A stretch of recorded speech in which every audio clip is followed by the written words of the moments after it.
If you like thrilling NBA action, now is the time of the year to watch. I get why a lot of Sixers fans are pessimistic, but this team is really, really good. The Harden and Embiid pick and roll at the end of the fourth is becoming unguardable. Remember when they started comparing it to Shaq and Kobe during the signing? Go ahead and set that appointment for Shaq. It's baby hair time. Baby hairs. Hook them up. Right there. Hook them up. They'll be in by next week. You see right there starting to grow. They're growing. You're going to grow them naturally. Oh, that's Stephen A. starting to come back. Uh-oh.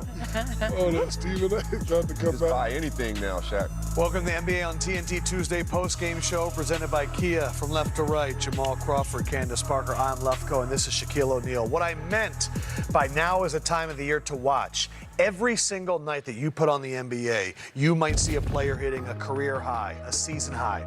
This is just in the new year.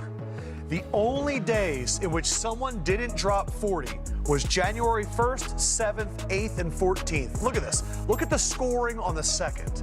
Giannis had a career-high 55 on the 3rd. KD, Lauri Markkanen with a career-high 49 on the 5th. I skipped over 71 by Donovan Mitchell. This was heading into tonight. We had 103 40-point scores. After tonight, we had 105 40-point games. We'll break down the historical context to that in a second, but first, let's see how Embiid got his 41. Melton to Embiid. He's not just most dominant right now, Shaq. Getting it done. One of 2 threes. And then that great two-man. That's the pick and roll right there, that pocket pass. How do you guard it? And this right here, when you got a smaller man on you, got to take the high percentage shot. All right there, steal him, throw it to him, there you go. Embiid was taking it in. He was getting fouled. He went 15 of 18 from the free throw line as well. Norman Peele getting the steal, Powell getting the steal. He does that a lot. Oh, chase that block. Be dominant, Joel. Got the turnover and got the block at the other end. That's nice right there.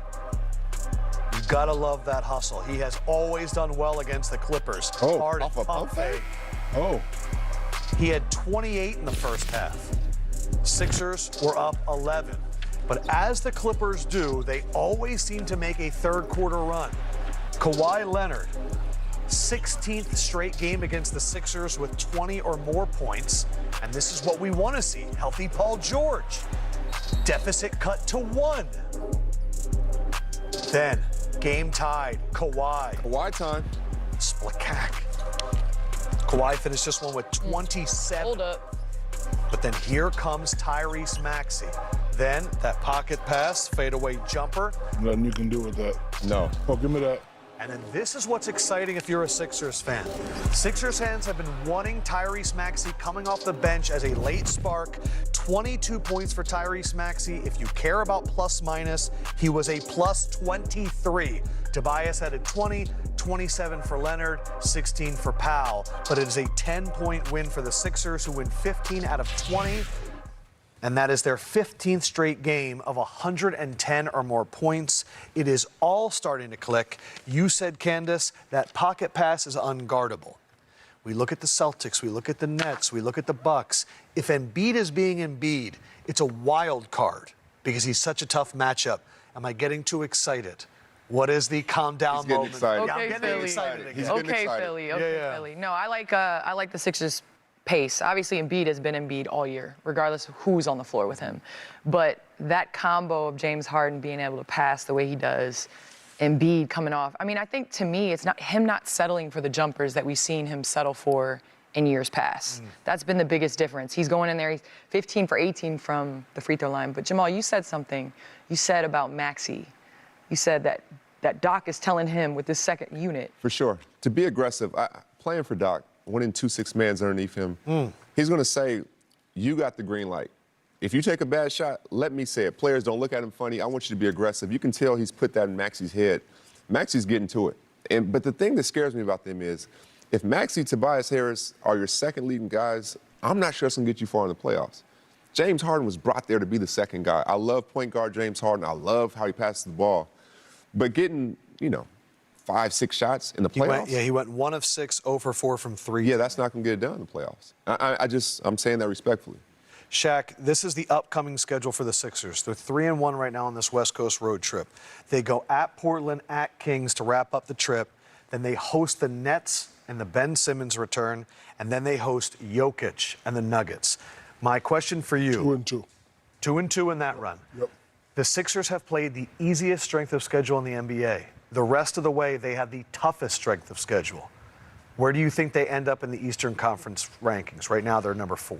If they're smart, they will stay at number 4 or try to go up. You know, going into the playoffs, you must have home court advantage. Philly's a tough place, but Philly is the place you want to play in. Listen, everybody's asking for James Harden. Imagine him going crazy in Game 1 and Game 2 and having, you know, that fan base behind him. Doc is a championship coach. He's probably preaching that.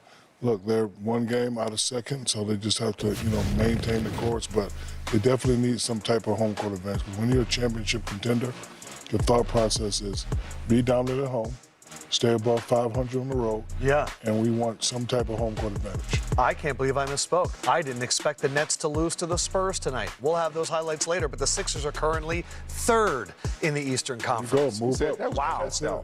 3rd. You were ready for 3rd. I was like, they are number 3. All right. Allen Iverson. Before we move move on on, I just have one quick question.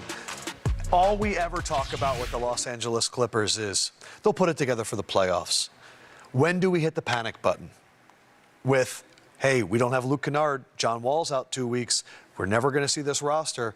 When do we officially go, I don't know if this is going to work? Okay, I'm either going to be genius or a meme on this one. I love that. Because I think we were saying similar things about the Celtics last year, and they didn't have health, right? They had the people on paper, they had the chance to move up, and they put together a season after January in which they balled out, and Yeah, they their matched their defense offense became with incredible. their defense and came along.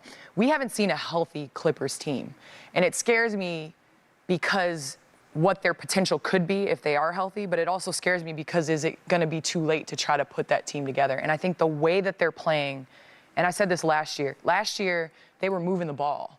So they were without Kawhi, Paul George was in and out, but they were moving the ball.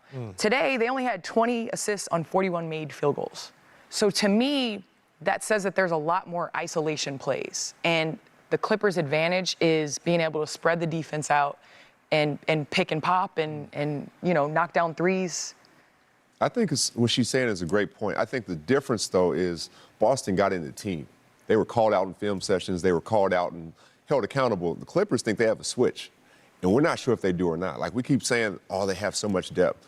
Oh, we know Kawhi is proven. Paul George is one of the best players in the league, but they're losing games they shouldn't lose. I'm not saying this one, but lately they're not playing how they But should. Jay Craw, defensively, if you look at just the Clippers, like they're built for the playoffs. And I know we keep saying that, but defensively, just their ability to switch. You have Kawhi and PG that can lock up, and Kawhi does have a switch. Now, He does. it's No, he getting there healthy. 1000% does, right. And if you have two of the guys that, I mean, we haven't seen PG switch, but Kawhi has a switch. And if you have guys that can get you there, I mean, I don't count them out yet because the West is wide open. I don't know how many games Kawhi and PG have played together, but if, which is the big if, they can give me 20 games together before the playoffs and gain some type of momentum, should be a team you should be scared of. But I need 20 consistent games, no injuries, no going in and out, no, I'm not playing back-to-backs. I need 20 games to see what these guys do because Candace is right. They are built for the playoffs. You got a bunch of old-school veterans who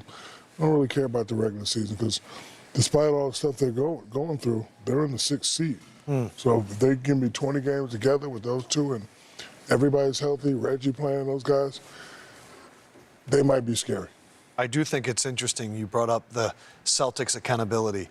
It all really started when Marcus Smart called out everybody on that team. Yes. And at the beginning it was like, oh, this team's going through problems. And then they became A team. a power to be Yes. reckoned with. We'll see.